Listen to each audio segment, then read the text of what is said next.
Hey guys, today I'll be showing you how to get the Inclined Racer achievement, which is to finish the race in under 50 seconds in the raceway. So just start the race.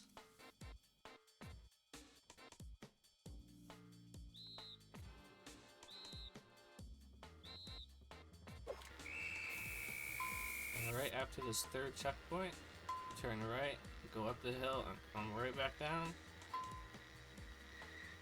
And now you just finish the race normally, avoiding all the obstacles and the other racers.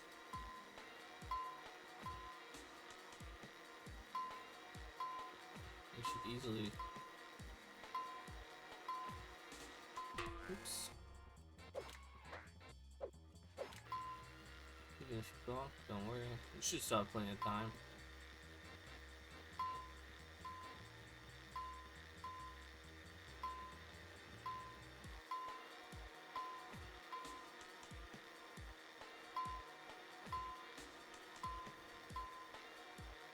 And there you go.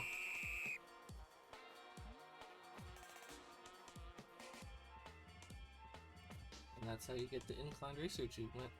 Thanks for watching. If you liked the video, I'd appreciate it if you gave it a like, subscribed. I'll be posting many more Microwave Dinner World 2 achievement guides. So check back if you need any more help.